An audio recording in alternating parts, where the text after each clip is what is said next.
Entonces, en principio sería, en la primera parte sería el capítulo Rothman y Romero, se llama Cuarta Etapa, la penetración del capital internacional 1952-1970. Yo voy a ir recuperando cuestiones que están en el primer capítulo para poder entender justamente esos cambios que se van a ir produciendo, ¿sí? En particular, eh, una de las cuestiones que caracteriza el primer bloque de esta, o sea, de la tercera etapa sería en realidad, que es como el modelo peronista más clásico o al que siempre se hace referencia, como la industria por sustitución de importaciones, la expansión de la industria liviana, el apoyo del Estado para esa industria liviana. Pero una de las cosas que plantea al principio, en el inicio de ese capítulo, de esa tercera, Rosman y Romero plantean una cuestión que es buena después recuperar, que es justamente el contexto internacional donde se inicia esa tercera etapa. El contexto básicamente es el de la Segunda Guerra Mundial y en lo inmediato genera un aumento importante de la demanda de alimentos a nivel internacional, que sería como una primera parte, y la política peronista lo que hace es generar un incremento aún mayor de esa demanda de alimentos a nivel interno, ¿no? Al asegurar sueldos altos, o sea, salarios altos, mejores condiciones de vida y una serie de medidas que incrementan el salario indirecto, aumentan la capacidad de compra del salario, hace que justamente el mercado interno genere más demanda de alimentos, además, como recién decíamos, además de la demanda externa de alimentos en el contexto de la Segunda Guerra Mundial. El proceso se extiende a favor de la política peronista, justamente cuando yo pienso, en términos generales, que la posguerra, el plan Marshall, tienen de alguna manera efectos positivos porque mantienen una demanda alta direccionada por los estados que están reconstruyendo sus países, no por la demanda real de sujetos que compran, digamos, el pan, la carne cotidianamente en Europa, sino justamente por estados que están tratando de reconstruirse y en el proceso de reconstrucción lo que generan es inversión en el consumo local. Toda esa coyuntura se extiende, podemos decir entonces, entre la primera parte del gobierno peronista y la posguerra sería como el proceso de deterioro paulatinamente de ese modelo peronista. Además de eso, el Estado peronista, entre el 46 y el 52, esos 6 años, genera una importante política crediticia desde el Estado y mientras el contexto de posguerra está generando también, o está ofreciendo, vamos a decir así, está ofreciendo una protección indirecta para las industrias argentinas, y el desarrollo industrial se da entonces gracias a un conjunto de variables. Un conjunto de variables, en principio, política crediticia del Estado, política impositiva de protección, o sea, impuestos altos a las importaciones, y en paralelo un mundo que tiende a demandar pocos bienes y que está cerrado fruto de la destrucción, un mundo no, digamos, un mercado mundial que está cerrado fruto de los resultados de la guerra, o sea, el deterioro económico que generó la guerra. Además de eso, que el plan Marshall, que es el plan de reconstrucción de Europa posguerra, deja fuera a Argentina, tanto en cuanto Argentina no participó del conflicto bélico, no tomó partido en ambos sentidos, en el sentido de que no intervino, como que no se puso de ningún lado, cuando se puso de algún lado ya era relativamente tarde. Entonces la sanción es Argentina no participa del plan Marshall de la reconstrucción de Europa y solamente puede mantener las relaciones comerciales que tenía hasta el periodo de la guerra. O sea, Inglaterra, básicamente los clientes que ya tenían, más que nada, pero Inglaterra es la más importante en esa coyuntura. Todo ese proceso beneficia y hacia la tercera etapa que caracteriza en Rothman. Justamente el deterioro de esas condiciones, la reconstrucción definitiva de Europa, la recuperación del mercado mundial, corta de alguna manera esas condiciones que eran positivas o que generaban, llamémoslo entre comillas, un invernadero, unas condiciones ideales para el desarrollo de la economía argentina, empiezan a desaparecer porque el mundo empieza a funcionar con, llamémosle, con el neologismo actual, una nueva normalidad. Esa nueva normalidad es el mundo bipolar. Eso configura unas condiciones mundiales distintas, ¿sí? El resultado, sabemos, de la Segunda Guerra es el mundo bipolar, pero además de eso, hay algo que no está en el primer capítulo que trabajamos de Rosmer Romero, o sea, la tercera etapa, y que ahora hace su debut, y no está tampoco explícitamente dentro del capítulo, que es el acuerdo de Bretton Woods. El acuerdo de Bretton Woods es un acuerdo que se firma en un hotel muy exclusivo, donde una serie de empresarios lo que pactan básicamente es el retiro del Estado de la intervención de la economía.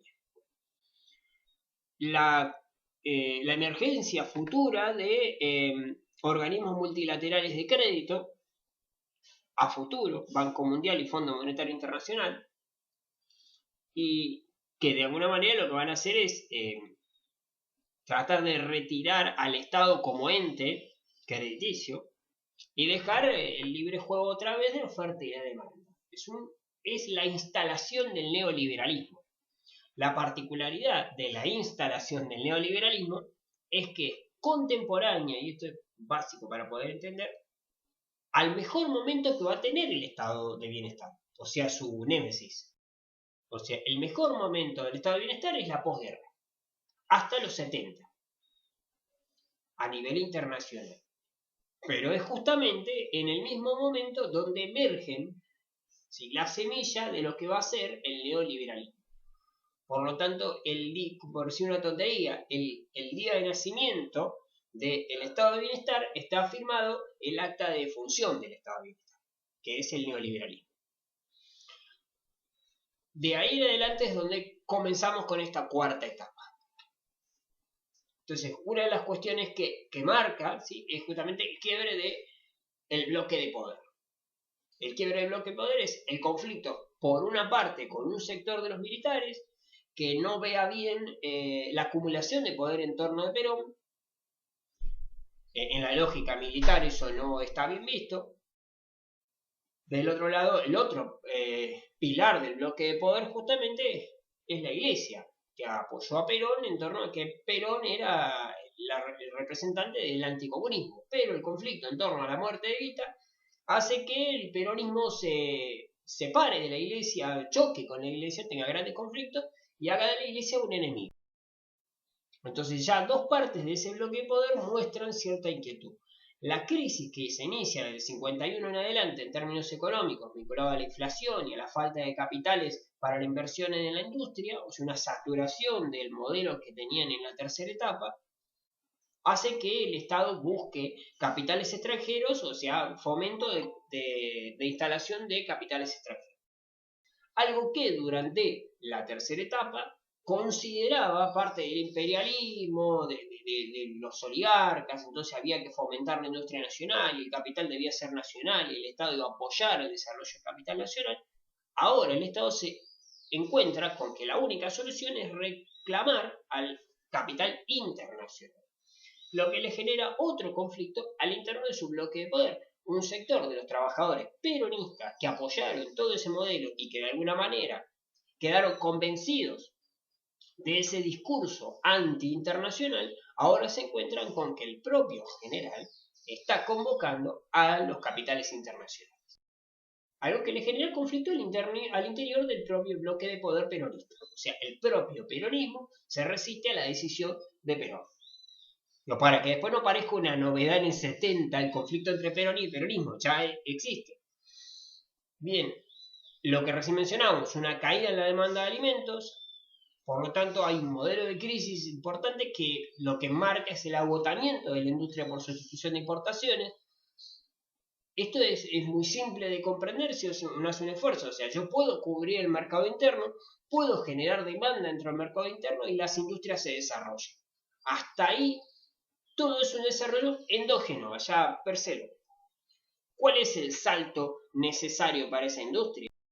Una es aumentar la demanda. ¿Cómo se aumenta la demanda? Y la manera más simple de aumentar la demanda es exportar.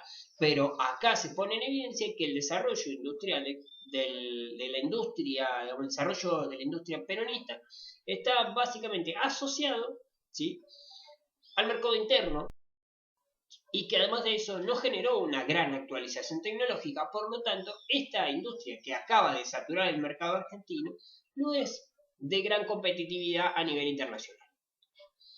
Por lo tanto, cuesta que la industria de la época peronista sea una gran exportadora. O sea, eso que parecía un proceso de industrialización donde Argentina estaba al pie de convertirse en una potencia industrial, podríamos pensarlo en términos generales, demuestra que es de alguna manera que tiene sus limitaciones, de que tiene un gran desarrollo industrial, pero ese desarrollo industrial no alcanza para entrar al mercado mundial y competir.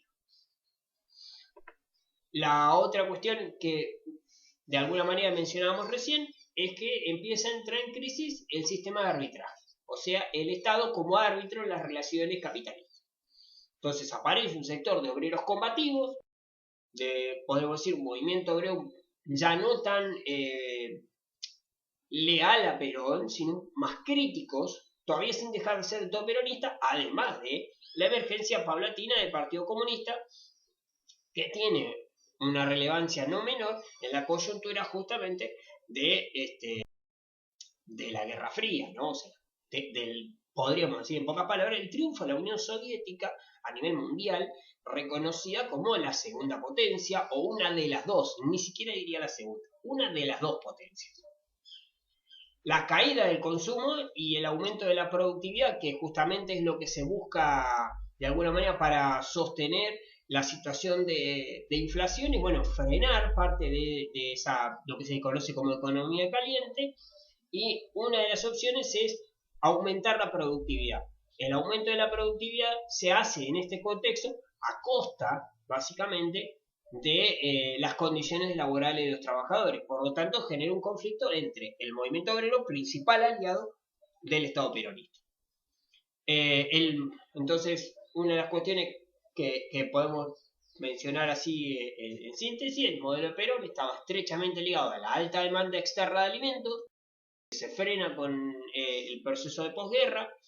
La redistribución del ingreso no supuso una acumulación de capital, o sea, esto que los trabajadores ganen mejor no implicó una acumulación de capital nacional, y en paralelo dice, se resiste durante buena parte la inversión extranjera directa, y sin embargo, hacia este proceso que estamos viendo ahora, necesitan fomentarlo para poder dar un salto en el desarrollo industrial. O sea, la estrategia es válida. El problema es que genera conflicto en las fuerzas sociales que estaban adentro del bloque de poder. O sea, puedo tomar una decisión económicamente correcta, podría estar tomando una decisión económicamente correcta, pero políticamente se hace inapropiada por el bloque de poder que apoya ese sector. Entonces, esa es la primera parte que podemos marcar que sería el final del gobierno peronista, ¿sí? Entre ese bloque de 52 al 55, del 55 en adelante, la revolución mal llamada libertadora, que viene no solamente a aplicar una serie de medidas políticas que tienen que ver con la persecución del partido peronista y de las medidas asociadas a los gobiernos de carácter peronista, sino también una serie de medidas de carácter económico, ¿sí? Es evidente para esa coyuntura que el gobierno peronista había asestado una serie de victorias. O sea, más allá de muchas críticas que se le podrían hacer, en términos económicos, el peronismo había evidenciado un éxito. O sea, había una actividad económica, un desarrollo industrial reconocible. Ese desarrollo industrial, si lo buscamos en términos de Percello, se parece mucho más a un crecimiento cuantitativo que cualitativo.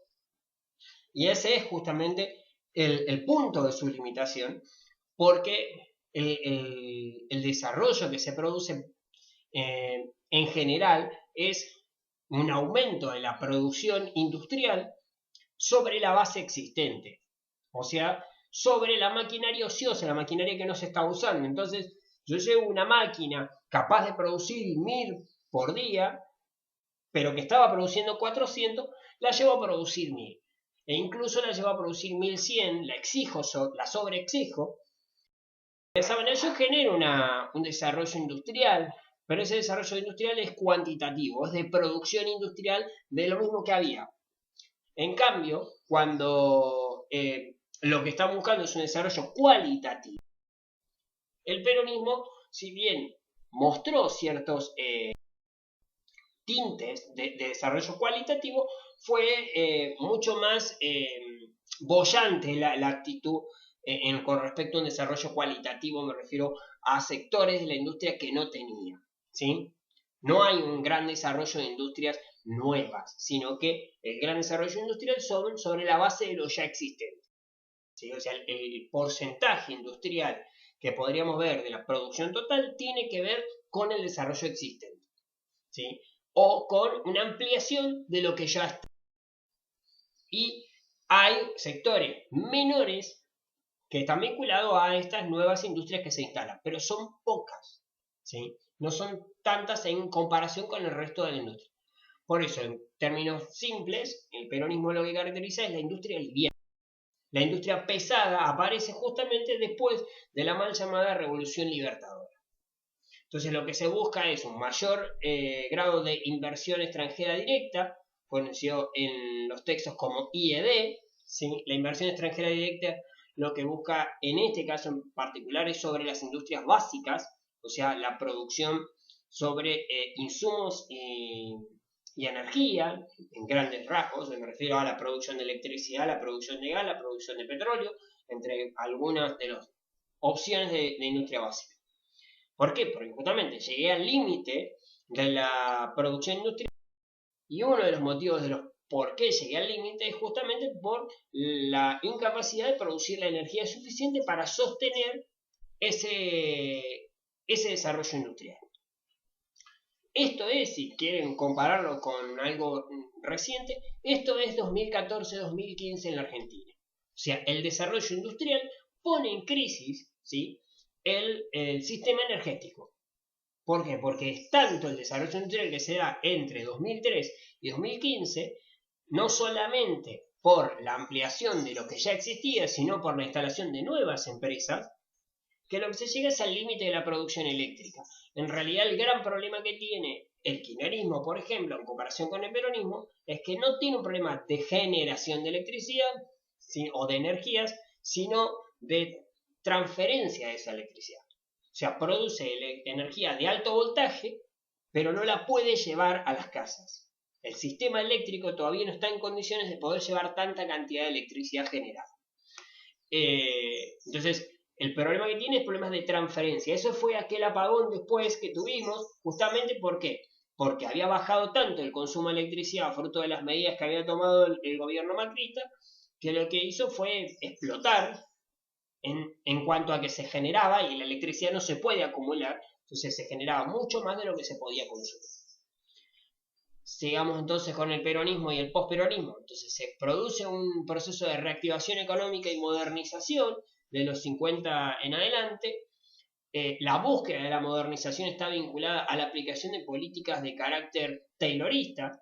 Por lo tanto, si yo vengo de políticas de carácter fordista, donde hay altos salarios, donde hay condiciones sociales de mejora con respecto a los trabajadores, ahora voy a buscar la exigencia y las características inhumanas del taylorismo, lo que genera mayor conflicto social, además de eso de la persecución política del peronismo. O sea, genera varios enfados, por decirlo de alguna manera simple, en torno al movimiento trabajador. O sea, el movimiento obrero, en principio, empieza a perder o buscan quitarle, limarle los beneficios de su salario real, no el salario nominal, no del numerito, sino de los beneficios que tenía en general, El ataque a las obras sociales o a los sindicatos también implica un deterioro de esas condiciones del salario real o salario indirecto de los trabajadores.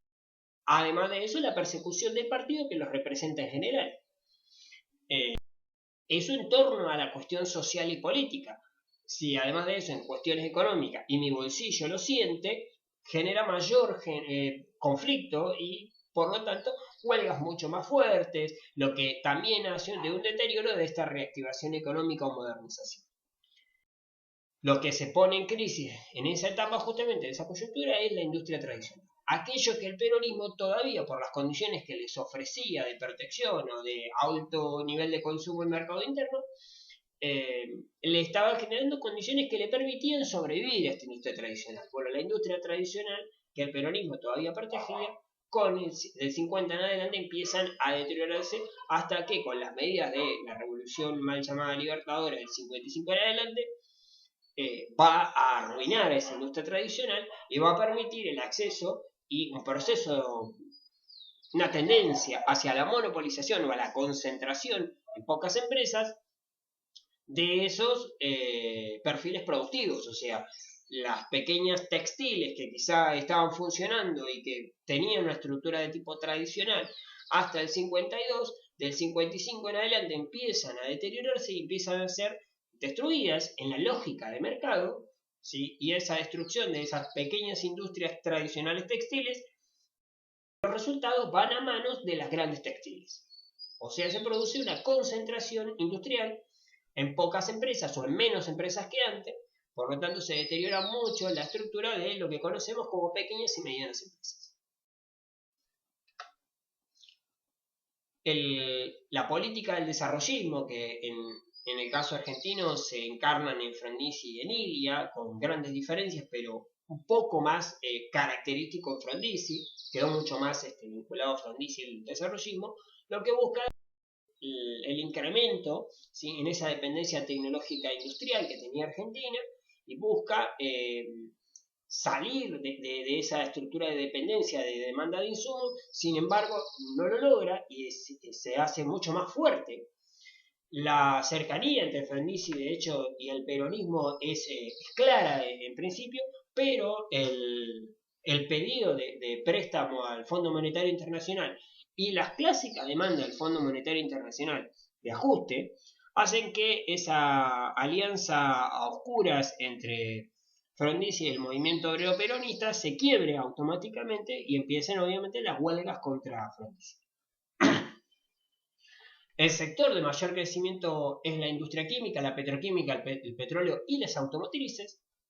Esto lo que muestra justamente es aquello que decíamos, ¿no? El proceso de inversión extranjera directa vinculada a las industrias básicas, a la industria pesada. Básicamente los autos tienen la característica, ya lo mencionamos en otra clase, de que Argentina es uno de los mayores parques automotores, siendo que no es un país que naturalmente produzca autos. Me refiero a que los parques automotores más importantes son el de Inglaterra, el de Francia y el de Estados Unidos, y los tres producen autos. O sea, Ford, Chevrolet son autos estadounidenses, Peugeot, Renault son autos franceses, y Rolls-Royce o Rover son autos que podríamos decir que son ingleses, y Argentina no tiene ese tipo de industrias nacionales automotrices. Eso significa que las automotrices se trasladan a la Argentina con gran fuerza, buscando de ese mercado que genera buenas condiciones, porque el peronismo algo que deja es que los trabajadores todavía cobran bien y pueden acceder a un auto con ciertas facilidades. Además de eso, los trabajadores argentinos tienen una preparación técnica relativamente buena gracias al desarrollo de la educación técnica profesional. Por lo tanto, todas estas automotrices se pueden instalar en Argentina porque hay trabajadores o mano de obra calificada, por decirlo de una manera, que pueden desempeñarse en esas fábricas, además de que pueden consumir los bienes que producen. Lo que se empieza a poner en claro es que estas empresas que se instalan lo que emplean es trabajadores de altos salarios y que empiezan a aparecer esto que ya tenemos visto en el taylorismo, que es la separación entre la gerencia y la mano de obra, Por lo tanto, también la gerencia forma parte de estos altos salarios, son administrativos, pero son altos salarios. Y las ganancias obviamente tienen el conflicto de que no se quedan en el país y esas ganancias son justamente remitidas a sus casas matrices, lo que va a empezar a alimentar algo que ya es parte de la historia económica argentina, pero se hace mucho más fuerte desde el 50 en adelante, que es el constante proceso de desmonetización o descapitalización del país. Si repasamos rápido con cosas que ya vimos, pues sabemos que en las relaciones capitalistas el capitalista lo que hace es explotar al trabajador, obtener plusvalía, que en el modelo más básico que uno explica, tiende a pensar que el capitalista lo que hace con ese capital acumulado es reinvertir en industria, o sea, en maquinaria y aumentar la extracción de plusvalía, la plusvalía relativa y cosas similares. Nos encontramos que en estas empresas extranjeras ese proceso se hace bastante similar, con la diferencia que la acumulación de capital que yo voy a hacer por la venta en el mercado nacional, esa acumulación de capital se va a ir al extranjero. Por lo tanto, los capitales acumulados, los réditos, por decirlo de una manera, acumulados durante el peronismo por el éxito de la venta de alimentos a Europa en el contexto de la Segunda Guerra, además de eso, esa acumulación de capitales que se produce con el proceso de incremento del mercado interno, ¿no? de fortalecimiento del mercado interno, todos esos capitales que se quedan en el país durante esa coyuntura empiezan a migrar, resultado de las ganancias de estas empresas extranjeras que empiezan a remitirlo a sus casas filiales. Por lo tanto, invierten una cantidad de capitales para instalar sus empresas, pero tan rápido como lo invierten, tan rápido como se lo llevan en términos de ganancias, en términos de capitales remitidos por ganancias. Entonces, empiezan rápidamente también a deteriorar o a secar la plaza, se dice, ¿sí? de capitales, porque colocan capitales, generan inversión inmediata, pero en periodos muy cortos se retiran no solamente como ganancias el capital que invirtieron, sino más. Por lo tanto, tienden a quitar capitales del mercado local. Se producen grandes obras de obras públicas de energía, por lo tanto el Estado empieza a invertir. Esa inversión del Estado tiene un problema, como recién decíamos, si el mercado tiende a descapitalizarse, el Estado tiende a tener problemas para recaudar, esas obras públicas solamente se pueden hacer vía endeudamiento del Estado. Una política crediticia que se concentra en Buenos Aires es un problema, lo que por lo tanto tiende a sostener y a reproducir una lógica que es la lógica de un Buenos Aires industrializado y una Argentina mucho más alejada en términos industriales, y justamente no hay una política diferencial, por ejemplo, de créditos para desarrollo de industrias en las provincias. Y bueno, hacemos créditos blandos para el desarrollo de la industria en Catamarca y hacemos créditos un tanto más duros para la industria porteña. ¿Por qué? Y porque la industria porteña tiene mejores condiciones, tiene un mercado mucho más proclive a consumir, por lo tanto pueden acceder. De esa manera yo fomento el desarrollo, por ejemplo, de la industria en Catamarca, pero mientras tanto también puedo presionar de alguna manera que la industria, en vez de pedir crédito, invierta en su propia ganancia.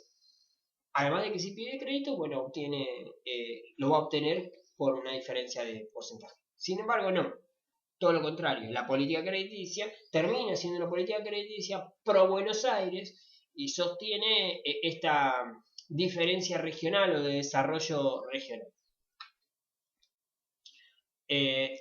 Lo que se va a producir y que manifiesta constantemente los textos de Rosmer Romero, si bien están inclinados a la cuestión económica, es desde 1955 a 1974, o sea, al regreso de Perón, o sea, desde la caída de Perón al regreso de Perón, lo que vemos es una crisis del modelo democrático.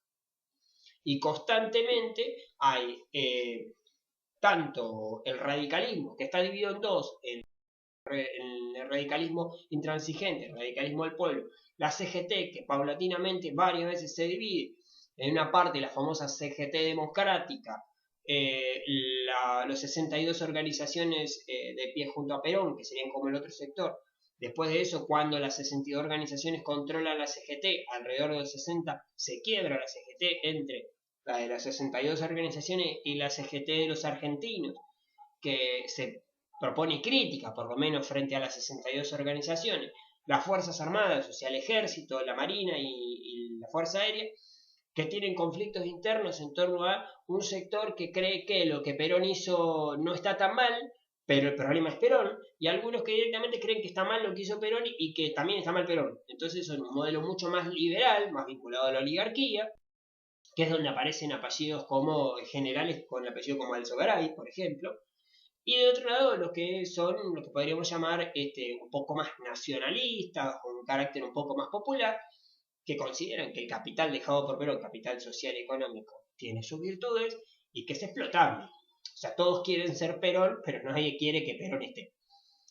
Eso genera un conflicto importante, ¿sí?, entre 1955 y 1974, que solamente se puede resolver con el famoso Gran Acuerdo Nacional de la NUCE, que propone un regreso al modelo democrático, donde los militares se comprometen a no intervenir y los partidos políticos y las fuerzas sociales deben acceder a buscar un modo pacífico, ¿sí?, de convivencia.